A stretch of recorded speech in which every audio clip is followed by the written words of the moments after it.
आज की कहानी बिना कान का अंधा साधु। बहुत साल पहले जापान के एक अकामा नाम के शहर में अमीदा मंदिर हुआ करता था। इस मंदिर में एक होइची नाम का साधु रहता था। होइची जन्म से ही अंधा था। बचपन से ही होइची ने बांसुरी बजानी सीख ली थी।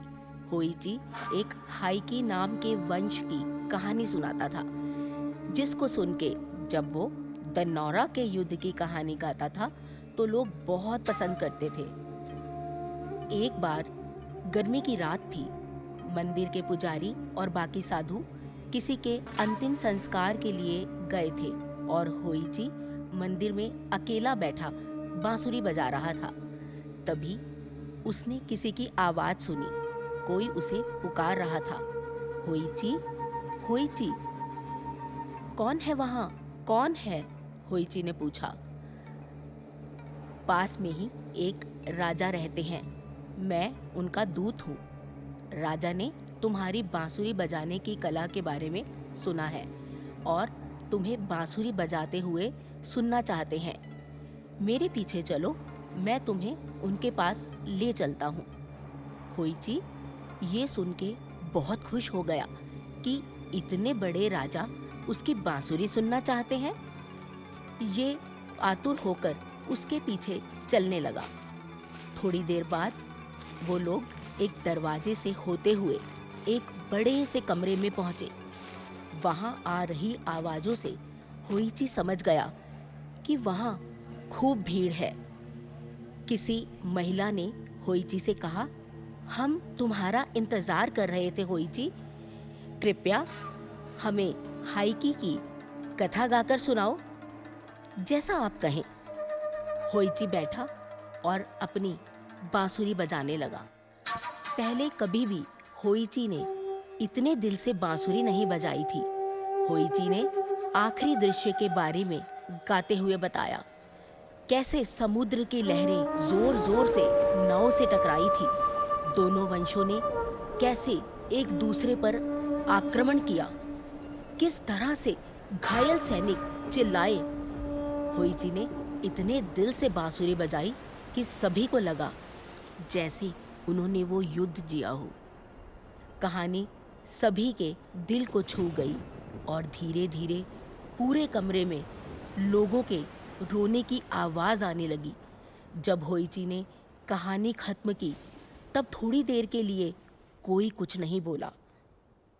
होइची उसी महिला की आवाज दोबारा बोली, तुमने बहुत सुंदर गाया है।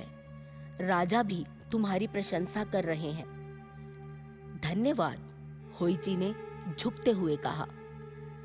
राजा तुमसे इतने खुश हैं कि वो चाहते हैं तुम इस हफ्ते रोज रात को हम सबके लिए बांसुरी बजाने आओ।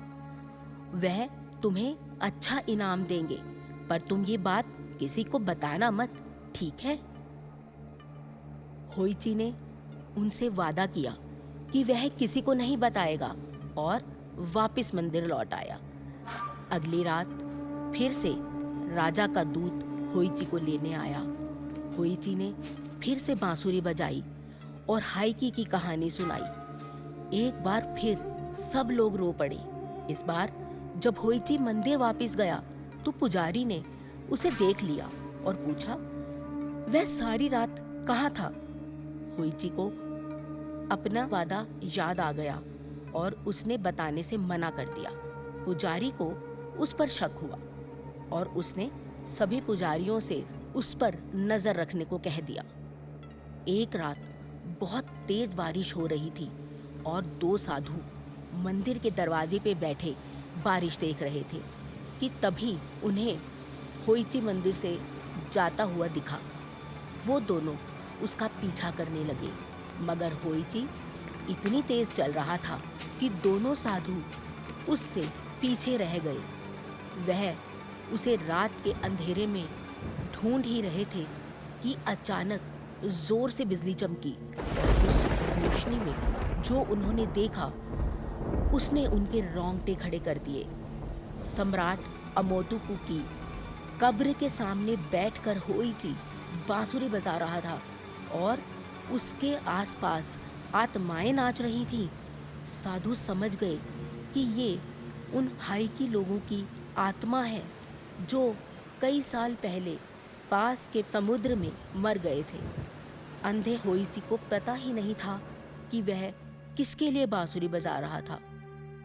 साधु समझ गए कि होइची खतरे में है और वह उसे घसीटकर वापस मंदिर ले गए। अगले दिन जब पुजारी जी ने इस घटना के बारे में सुना तो वह घबरा गए। उन्होंने होइची को बुलाया और स्याही से उसके पूरे शरीर पर मंत्र लिख दिए। उन्होंने कहा, होइची, आज रात मुझे फिर से शहर जाना है। मैं तुम्हारी मदद करने यहाँ नहीं होऊंगा। ये मंत्र जो मैंने तुम्हारे शरीर पर लिखे हैं तुम्हें आत्माओं के लिए अदृश्य बना देंगे।